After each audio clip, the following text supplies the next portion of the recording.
বেগম খালেদা জিয়ার পরিবার, জিয়া পরিবার, তারেক রহমানের পরিবার সবচেয়ে বেশি নির্যাতিত। আপনারা দেখিয়েছেন অন্যায়, জুলুম, অত্যাচার, দেশ থেকে বেগম খালেদা জিয়াকে কিভাবে মিথ্যে মামলা দিয়ে, মিথ্যে সাজা দিয়ে তাকে কিভাবে অসুস্থ করে ফেলেছে। আওয়ামী লীগের চেয়ারম্যান, মেম্বাররা বিদেশে চিকিৎসার সুযোগ পেয়েছে, কিন্তু বেগম খালেদা জিয়াকে, তিনবারের প্রধানমন্ত্রী, বিরোধী দলের নেত্রী ছিলেন, তাকে বিদেশে চিকিৎসার সুযোগটুকু পর্যন্ত দেন নাই। কত বড় নির্মম! আল্লাহ তাআলার অশেষ রহমতে আজকে তো সেই মামলাও চলে গেছে, মিথ্যে মামলা। এবং দেশের তারেক রহমানের বিরুদ্ধে তিনি লন্ডনে অবস্থান করছেন, সেখান থেকে তাকে মামলা দিয়ে তাকে সাজা দিয়েছেন। এই জুলুম কখনো হয় নাই, অতএব জুলুম কখনো টিকতে পারে না, তাই আল্লাহ তাআলা সেটা টিকায় নাই। অতএব আমাদেরকে সেইভাবে ওই বেগম খালেদা জিয়ার পরিবার, জিয়া পরিবার, তারেক রহমানের পরিবার সবচেয়ে বেশি নির্যাতিত। আরাফাত রহমান কুকুকে অত্যাচার করেছিল শারীরিকভাবে, তার মৃত্যুবরণ ঘটেছে, তার যে মৃত্যু হয়েছে, তাকে প্রহারের কারণে কিন্তু মৃত্যু হয়েছে তার।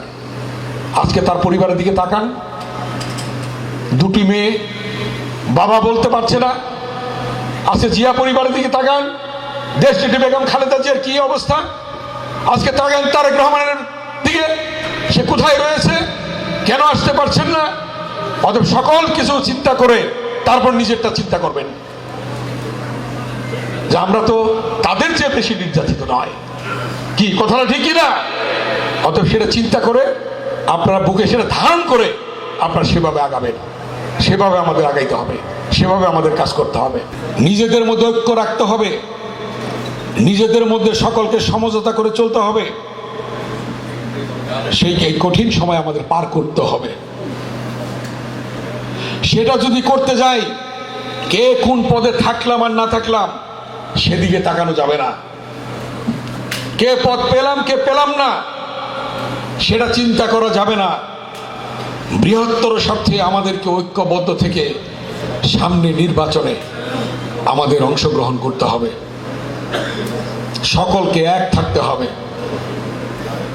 ধৈর্য, ধৈর্য, ধৈর্য, ঐক্য, ঐক্য, ঐক্য, ধৈর্য এবং ঐক্য রেখে আমাদেরকে কাজ করতে হবে।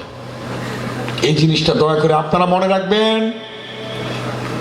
আপনাদের অধীনস্থ ইউনিয়ন, ওয়ার্ড, তাদেরকে মনে করিয়ে দেবেন। এই মেসেজ জনাব তারেক রহমানের গতকাল আমাদেরকে গাইডলাইন দিয়ে দিয়েছেন।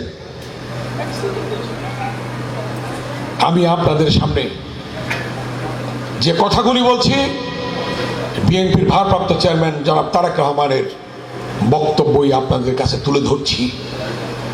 ঐক্যের বিকল্প নেই এবং ধৈর্যশীল হয়ে আমাদের কাজ করতে হবে।